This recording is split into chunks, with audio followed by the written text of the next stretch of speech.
अस्सलामुअलैकुम। Welcome to ऐसे teaching zone. आज की हमारी ये वीडियो 4th क्लास की ईवीएस की बुक का नाम है लुकिंग अराउंड, और चैप्टर नंबर हम 4 कर रहे थे, स्टोरी ऑफ अमृता। तो ये हमने पढ़ा था ना कि ये एक ट्रू स्टोरी है। तो यहाँ तक हमने पेज नंबर 34 यहाँ तक कंप्लीट कर लिया था। तो आज हम यहाँ से करेंगे द विलेज इज़ प्रोटेक्टेड, यानी महफूज गांव जो बोल सकते हैं हम कि एक विलेज जो है महफूज हो गया। क्योंकि हमने पढ़ा था ना इससे पहले कि राजा ने देखा था कि लोग जो है एक पेड़ को बचाने के लिए अपनी जान तक भी दे दी थी इन्होंने। तो अब यहाँ पर देखिए, the villagers strong feeling for trees affected the Kings greatly. तो जो विलेजर्स की यानी गांव के लोगों की जो पेड़ के लिए मोहब्बत थी ना, तो उसके जज्बे से उससे बहुत ज़्यादा इफ़ेक्ट हो गया। किंग जो था वो राजा ही order that from then on no tree would be cut and no animal would be harm in that area.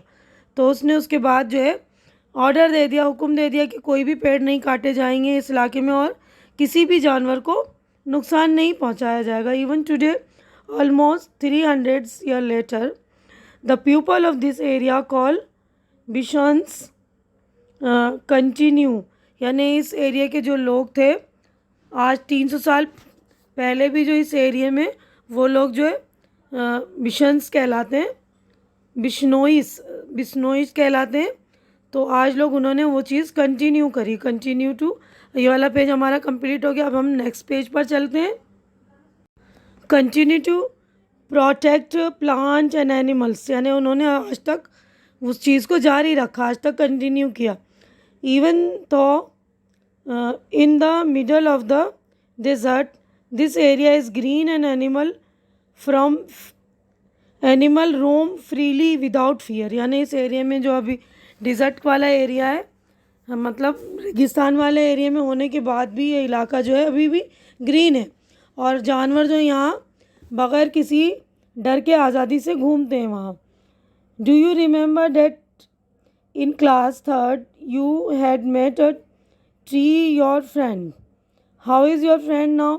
यानी आपको क्या याद है कि आपने तीसरी क्लास में एक पेड़ को अपना दोस्त बनाया था, तो वो वाला दोस्त अब तुम्हारा कैसा है। Why don't you make a new friend this year, आप इस साल अपना एक कोई नया दोस्त क्यों नहीं बनाते। Have you seen how your friends the tree change in some ways in different months of year, यानी तुमने देखा है ना कि साल के मुख्तलिफ जो अलग अलग महीने होते हैं उसमें तुम्हारा दोस्त जो पेड़ था वो किस तरह चेंज हुआ है ना। Right about any one tree, एक ट्री के बारे में आपको ये बताना है। डज द ट्री फ्लावर, क्या उसके उस पेड़ पर फूल हैं। Yes it has flower. अब do the flowers remain on the tree throughout the year, क्या पेड़ पर फूल जो है पूरे साल रहते हैं। तो no the flowers do not remain on the tree throughout the year, तो पूरे साल नहीं रहते। In which month do their leaves fall, कौन से महीने में इनकी पत्तियाँ जो गिर जाती हैं। Leaves on the tree usually fall in the month of January, तो जनवरी के महीने में आमतौर पर इनकी पत्तियाँ गिर जाती हैं। तो हमारा पेज नंबर 35 कंप्लीट हो गया। अब हम नेक्स्ट पेज पर चलेंगे। अब उस पर देखिए, नेक्स्ट पेज पर हमारा do fruit grow on the tree, क्या इस पेड़ पर जो है फल आ रहे हैं, फ्रूट्स आ रहे हैं। Yes they grow. In which month do they grow, कौन से महीने में फल आते हैं। Mangoes grow in the month of March, तो मार्च में आते हैं इस महीने, मतलब इस पेड़ पर फल। Have you eaten this fruits, तुमने क्या इसके फ्रूट्स खाए हैं। Yes I have eaten mangoes, तो हमने मैंगो खाया है।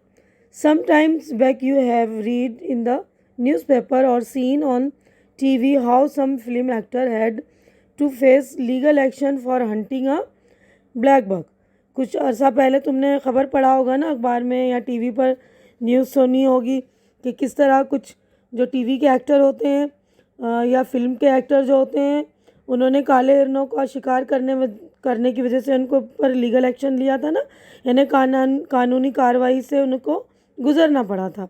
तो डिस्कस करना है हमें। Why do people hunt, people क्यों हंट करते हैं।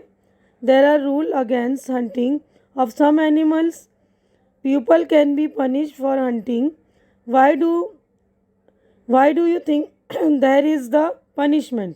तो आप ऐसा क्यों सोचते हैं कि लोग शिकार क्यों करते हैं और कुछ जानवरों के शिकार के अगेंस्ट, यानी कानून बना हुआ है ना कि शिकार करने को पर लोगों को पनिश होती है, और शिकार करने पर पनिश क्यों रखी गई है।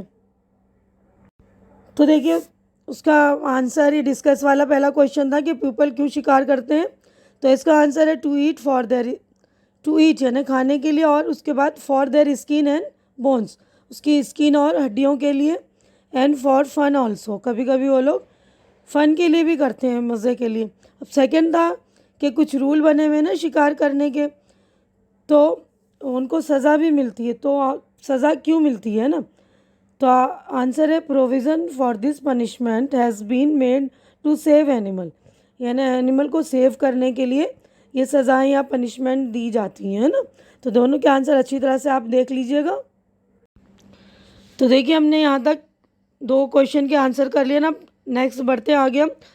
Talk to your grandparents and find out, अपने दादा दादी या नाना नानी से बात करिए और मालूम करिए which bird did they see around them when they were of your age, यानी आपके जब वो उम्र के थे तो उन्होंने अपने इर्द गिर्द कौन से बर्ड्स देखे, crow, sparrow, parrot, eagle, vulture, cuckoo. Have the number of some this birds became less, क्या ये सारे बर्ड्स जो हैं अपनी मतलब कुछ उनके नंबर कम हो गए, यानी तादाद में वो कम हो गए हैं उनकी। तो yes, the number of vulture, sparrows and eagles have been become less, यानी ये कम हो गए, लेस हो गए हैं ये। देयर आर सम बर्ड्स और animals which they can not see any more, तो अब जो है कुछ ऐसी चिड़ियाँ जो बिल्कुल उन दिखाई नहीं देती जो उन्होंने पहले देखी थी। तो the little bustard and the चीता can not be seen any more, तो यानी ये जो बर्ड्स के नाम दिए हैं वो अब नज़र नहीं आते, क्योंकि बहुत सारी चिड़िया वगैरह भी अब नज़र कम आती हैं ना। छोटी छोटी जो स्पैरो थी जिसे हम गौरैया चिड़िया बोलते हैं वो भी कम नज़र आ रही हैं अब। तो यहाँ पर हमारा पेज नंबर देखिए 36 कंप्लीट हो गया। आप लोग आंसर अच्छी तरह से कर लेंगे। अब हम नेक्स्ट पेज पर चलेंगे। अब देखिए इस पेज पर है, शांति's grandfather told her that when he was a small child he saw more birds like sparrow and manna than he sees today. Can you make to guess why their number have become less, यानी मैंने अभी बताया ना आप लोगों को, वो जो छोटी स्पैरो चिड़िया यानी गौरैया चिड़िया जो बोलते हैं वो अब कम दिखाई देते हैं, नज़र नहीं आते ना, कम ही नज़र आते, पहले बहुत नज़र आते थे। तो वो शांति के दादा ने उसको यही बताया कि आजकल के मुकाबले में जैसे गौरैया चिड़िया और मैना वगैरह होती थी तो वो अब कम ही नज़र आती है, तो उसमें कमी यानी वो लेस क्यों हो गए। तो hunting and cutting down of trees are 2 main causes, यानी 2 रीज़न तो यही है कि उनका शिकार हो रहा है और पेड़ पौधे वगैरह जो जंगल वगैरह कम हो रहे हैं उसकी वजह से, which are reducing the number of this birds. अब उसके बाद है the khejri tree was the most common tree that grew in the Amrita's village. तो खेजड़ी ट्री जो था अमृता का गांव में सबसे ज़्यादा आम था, मतलब कॉमन ट्री था। Which kind of trees can you see a lot of in your area, name 2 such trees. तो यानी आप अपने एरिया में किस किस्म के पेड़ जो है ज़्यादा देखते हैं उनके आपको नाम बताने हैं। तो आप बता दीजिएगा आपके एरिया में कौन कौन से पेड़ हैं, नीम वगैरह के होते हैं, जामुन वगैरह के होते हैं, तो उनके नाम लिख दीजिएगा, नीम ट्री है ना, ब्लैकबेरी ट्री। अब find out more about this trees from your elders, तो अपने एल्डर से, अपने बड़ों से जो है इन पेड़ों के बारे में और मालूमात यानी और नॉलेज लो। I see a lot of teak and mango trees in my area, तो आप बताइए उसके बारे में है ना, और अपने दादा दादी या नाना नानी से ट्रीज़ के बारे में पूछिए। अब यहाँ पर है देखिए, the khejri tree is found mainly in desert area. तो खेजड़ी जो ट्री होता है ना वो कांटेदार दरख्त होता है, तो वो ज़्यादातर जो है डिज़र्ट यानी रेगिस्तान वाला जो एरिया होता है उसमें दिखाई देते हैं ये। It can grow without much water, तो ये जो है कम पानी में, यानी इनको बहुत ज़्यादा पानी नहीं लगता। Its bark is use for making medicines. तो इसके फल जो होते हैं, इसकी छाल वगैरह जो होती है उसकी दवाई बनाने के काम आती है। People cook and eat its fruits beans, यानी इसकी जो फ्रूट्स होती है उसको बीन के तौर पर ये लोग पका कर खाते हैं।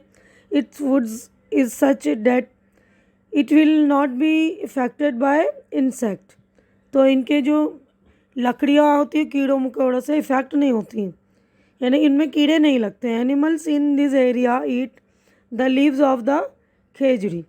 तो इस जगह पर जो इस एरिया में खेजड़ी पेड़ ज़्यादा उगते हैं ना, तो वहाँ के जानवर भी जो है इसके पत्ते खाते हैं। And children like you play in its shade. और बच्चे जो होते हैं तुम्हारी तरह जो बच्चे हैं वो भी इसके साए में खेलते हैं, ठीक है ना। तो आप भी अपने दादा दादी या नाना नानी से पेड़ों के बारे में मालूम करो, है ना, परिंदों के बारे में मालूम करो। तो हमारा पेज नंबर देखिए 37 कंप्लीट हो गया। यहीं पर हमारी मतलब पूरा चैप्टर भी कंप्लीट हो चुका है। तो अपनी वीडियो भी मैं कंप्लीट करती हूँ। उम्मीद कर रही हूँ जो कुछ मैंने आप लोगों को एक्सप्लेन किया अच्छी तरह से समझ में आ गया होगा, और मेरी वीडियो आपको अच्छी लग रही होगी। अच्छी लग रही तो इसे लाइक कीजिए, ज़्यादा से ज़्यादा शेयर कीजिए, ताकि जो ज़रूरतमंद बच्चे हैं उन तक मेरी वीडियो पहुँचे, उनकी हेल्प हो सके।